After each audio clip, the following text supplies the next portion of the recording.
জিরে বাটা, আদা রসুন বাটা, এখানে বেটে রেখেছি পোস্ত, সরষে। মাছের টক হবে, মাছের ঝোল হবে, মাছের ঝাল হবে। তো সেই রেসিপিটা আপনাদের সঙ্গে আমি পরে শেয়ার করছি।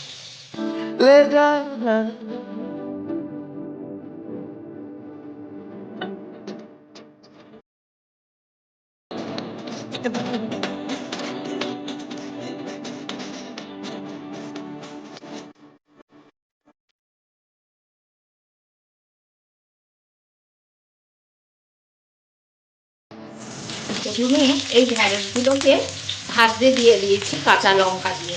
এবার একটু পাঁচফোড়ন ফোড়ন দিয়ে দিলাম। এই দেখুন বন্ধুরা,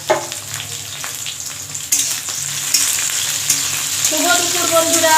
এই দেখুন আমি এই যে ভেন্ডি ভাজা, আগেই বললাম ভেন্ডি ভাজাকে পাঁচফোড়ন আর কাঁচা লঙ্কা দিয়ে ভাজতে দিয়ে দিয়েছি টক করব। তো টক করার জন্য আমচুর ভিজিয়ে রেখেছি, মানে এই দেখুন আমচুর দিয়ে মাছের টক করব। এই দেখুন ভেন্ডিগুলো ভাজা হয়ে গেছে।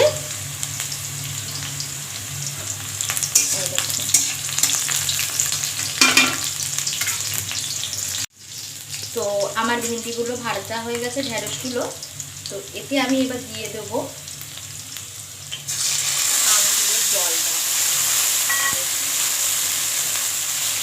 জলটা দিয়ে দিয়েছি। এবার একে একে এতে আমি দিয়ে দেবো 1 চামচ হলুদ, স্বাদ মতো চিনি দিয়ে করে নাড়িয়ে নেব। তো টকটাতে আর একটু জলও দিয়ে দিচ্ছি। এই দেখুন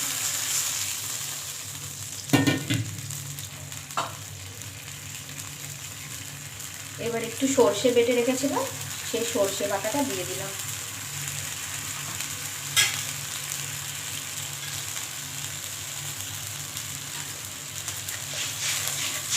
এই দেখুন সর্ষে বাটাটা দিলে এই রকম কালারটা আসবে। এই দেখুন বন্ধুরা, টকটা ভালো করে ফুটে গেছে।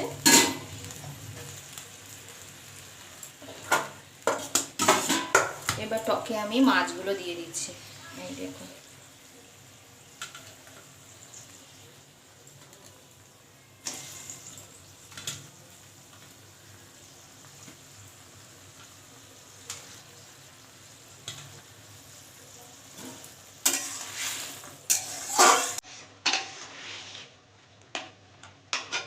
তো দেখুন বন্ধুরা, আমার টক হয়ে গেছে। এবার এই কাঁচা সরষের তেল দিলাম। খুব দারুণ টেস্ট হয়, বাড়িতে করে দেখবেন, খুব ভালো লাগে। আর কেমন হয়েছে মাছের টক কি কমেন্ট করে বলবেন, ঠিক আছে?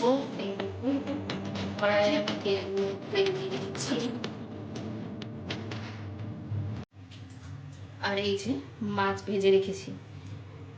তো আগের ভিডিওতে দেখিয়ে দিয়েছিলাম মাছ ভাজাটা। এবার তেলটি গরম হয়ে গেছে। তো এতে একে একে আমি দিয়ে দেবো পেঁয়াজ বাটা,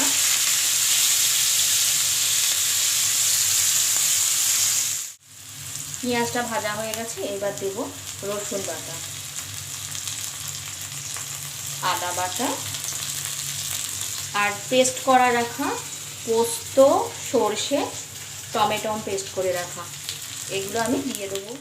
দেখুন আমার পোস্ত, টমেটো, সর্ষে সব রকম বাটা একসঙ্গে আমি দিয়ে দিলাম। দিয়ে এবার একটু নাড়াচাড়া করে নিতে হবে যতক্ষণ না এর মধ্যে দিয়ে একটা সেন্ট ওঠে ভাজার। আমার মশলাটা ভাজা হয়ে গেছে। এবার একে একে সবটা দিয়ে দেবো। স্বাদ মতো নুন, 1 চামচ থেকে একটু বেশি লঙ্কা গুঁড়ো, 1 চামচ হলুদ গুঁড়ো আর একটু দিয়ে দিলাম। তো এই দেখুন বন্ধুরা, এবার এর সঙ্গে এগুলোকে ভালো করে একটু নেড়ে নিতে হবে। দিয়ে সামান্য আমি একটু জল দিই। এই দেখুন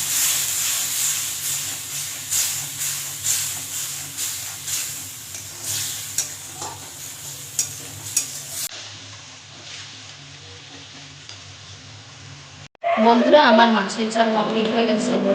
তো এই দেখুন আমার মাছের ঝালটা। কি মাছ বলুন তো? রুই মাছ।